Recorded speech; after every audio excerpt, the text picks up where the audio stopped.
So it has been a very busy past couple of days in the NFL, but nobody has been busier than the New England Patriots. Just in the past 24 hours, or excuse me, 48 hours, I should say, they have gotten 8 deals done. They have almost $140 million in guaranteed money out there. And this is very unlike the Patriots. So now what can we expect from them when it comes to the draft?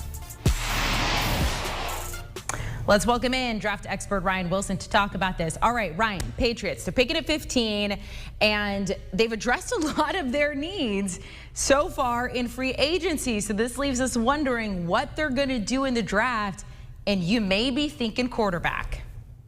Yeah, that's right, Amanda. So we saw the 8 names of the people they've signed in free agency, but there are actually 10 names. They re-signed Dietrich Wise, who's already on the roster last season, and they traded for Trent Brown, the offensive lineman. So there are even more people on that team that weren't there last year. So what's going to happen? They addressed the edge rush position, which is what I had them taking in Monday's mock draft with Azeez Ojulari. So what's left? At the top of the list remains quarterback, even though they did bring back Cam Newton. I don't think Cam Newton is completely healthy. He certainly didn't look like it last season. He was only a shadow of that 2015 MVP season. So what does that mean if you're sitting there at 15? Here are the 5 quarterbacks you can choose from. Trevor Lawrence, you can mark his name out. He will be gone, #1 overall. If the Patriots like one of these other 4 quarterbacks, they'll have to decide how far they want to trade up to get them. And that seems like an obvious arrow pointing in that direction because, as you noted, they've got 10 other guys on the roster that weren't there last year, except for Wise, who they re-signed, who fill huge needs, including 2 of the best tight ends in free agency, including 2 wide receivers, which is a huge need for them, including offensive line was a huge need for them, including edge rusher, which was a huge. You see the pattern here, Amanda? So I think quarterback is at the top of this list. I had them taking an edge rusher, like I mentioned. Maybe they circle back to beef up the edge rush position, but I feel like if there's a quarterback there at 15 or maybe nearby at 10 or so, they may be interested in trying to go get that guy. Well, around 10 or 15, but Ryan, I mean, could you see them actually trading up? Because this is unlike the Patriots, what we've already seen. So could we see an unlike the Patriots way in the draft? Yeah, you're exactly right. I mean, this isn't a protocol offseason behavior for Bill Belichick for sure. And part of me thinks it's this. So last year he said, okay, you guys can kick me while I'm down. This is going to be a bad year for us. We're going to own it, but you better get your money's worth every other team in the AFC.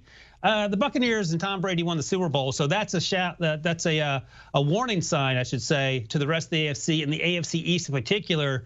The Bills played well, but now I'm sure they're thinking, oh my God, here they come. And it could be, as you note, the Patriots are just going to go crazy. They're going to sign everyone. They're going to move up and get whoever they want. At this rate, maybe they're going to try to trade up to #1 and try to get Trevor Lawrence. But I do think it is reasonable to expect they want to get a quarterback. Jarrett Stidham didn't work out. Brian Hoyer obviously didn't work out. Maybe Jimmy Garoppolo's in the plans. But in terms of the draft, maybe around the 10 range, if there's a guy there they like, maybe they make a move. All right, let's move on to the Bucs. They basically have their entire team back from when they won the Super Bowl. So when it comes to the draft, how can they bolster this team even more? Well, they still haven't decided what to do with playoff Lenny, so that's a good problem to have if you're a Super Bowl a team that just won the Super Bowl and bringing back all these guys. Levante David, Shaq Barrett, Gronkowski signed that 1-year deal, and of course Tom Brady said, "I'll take more money to help bring these guys back." Chris Godwin's coming back on the franchise tag, so you can still focus on getting a running back. I had him taking Travis Etienne in the latest mock draft that came out Monday, and I still love that pick at the bottom of the 1st round. He comes in right away, and he's a game changer. He can catch the ball coming out of the backfield. He gives you more as a receiver than certainly Leonard Fournette did. You do have Keyshawn Vaughn on the team. You do have Ronald Jones on the team. But Travis Etienne is a special talent. He ran a 4.4 at his combine or his pro day last week, and he came back for next year at Clemson, and I think that was a good decision for him. Loaded running back class last year. He may have gotten lost in that mix. He'll probably be the 1st or 2nd running back off the board. And again, he helps a team that doesn't need a lot of help, and you're going to a great situation where you know you're going to be winning football games.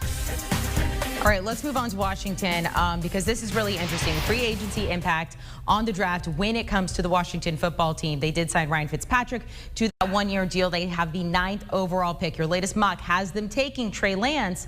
So do you think they're still going to be looking for a quarterback?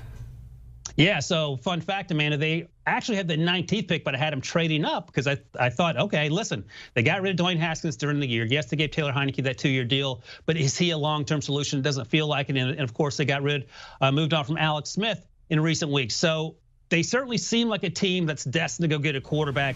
I think Ryan Fitzpatrick is the perfect bridge quarterback. He may be tired of hearing that. He did that last year, was helping that Dolphins team win football games, and then he got benched for Tua. It could be the same thing this year should the football team move up to draft a quarterback, and they're definitely going to have to do it. There almost certainly won't be their one at 19 in terms of QB that can come in and play right away. But that's not a bad thing because, again, you have Ryan Fitzpatrick who can hold down the fort for a month or 2 months. And then if you want to roll out Mac Jones or Trey Lance or whoever you end up taking, that's a pretty good scenario. And oh, by the way, Ron Rivera, Dwayne Haskins wasn't his guy. That was the owner, Dan Snyder's guy. Whoever he drafts here, that will be his guy and the guy they'll move forward with. All right, what about the Jets? They now have a wide receiver in Corey Davis, but they have a couple first-round picks. So what do they do? Yeah, it all comes back to Sam Darnold. What are you going to do with Sam Darnold at number 2? You do have another first-round pick as well. You mentioned they signed Corey Davis. In this mock draft, I think I had him trading up to get Devontae Smith, which would be great. And you could add another playmaker to go along with Denzel Mims, who you drafted last year, and Jameson Crowder, who's also on the roster. But you may want to address other needs. I still think a quarterback is in the plans because either whether it's Sam Darnold or someone like Zach Wilson at number 2. But you did check a few boxes with Corey Davis, and you also got the edge rusher, Carl Lawson, from the Bengals, who was a really good signing. They needed to get better on defense. That's something they did there. They could try to get better on defense with some of these other first-round picks they have as well. But again, Amanda, we say this all the time, it starts with whatever they decide to do. Joe Douglas and first-year coach Robert Saleh at number 2 of that quarterback position. Do they like Sam Darnold? If not, take a QB. If you do, trade down. Let's talk about the Chargers here. They need to bolster that offensive line. So far, they're doing that. They signed Corey Linsley. Also, Matt Fielder going there as well. So what do the Chargers do now when it comes to the draft? How can they address some of these other needs they need as well? So they moved on from Trey Turner, which was interesting, and I had them taking Elijah Vera-Tucker in the latest mock draft, but that was before they got Corey Linsley, who's going to be the highest paid center by the time it's all said and done. They signed Matt Filer, who was supposed to come back to Pittsburgh. He is now gone. That's a hole for them. So those are 2 big holes they filled. They can still try to get someone like Vera-Tucker there, the tackle/guard from USC. But if a player like Kyle Pitts falls to 13, and a lot would have to happen in terms of teams trading up for quarterbacks and maybe some offensive linemen, then, oh, my God, that is the guy you want. Hunter Henry's gone to the Patriots. There are a few guys that would be an upgrade over Hunter Henry. This is one of them, and he's an upgrade over just about anyone you put out there besides Travis Kelce, George Kittle, and probably Darren Waller. That's how good he is. So I love the idea of trying to build the offensive line through free agency and finding someone like Kyle Pitts, that type of playmaking talent, for Justin Herbert early there, midway through the first round at 13. Ryan, now that all these deals have gotten done, cannot wait to see your next mock draft. It's going to be really interesting. Hey, at least you have new material. You got new things to work with there. That's right. Ryan Wilson, thanks so much for joining us. He is part of the Pick 6 podcast. Make sure to download and subscribe to that right now. It is the best NFL podcast you will find. And of course, there's been a lot of movement. So to hear the very latest, make sure to tune in. Coming up on HQ, let's talk about some tight ends. We've got some tight ends that have a new home, some that are staying with their current home. So what does it mean for your fantasy? Do you want a sports network that delivers everything that matters about the game? The highlights, the picks, the instant analysis, no yelling, no fake debates, no politics. Hit the subscribe button and never miss a moment.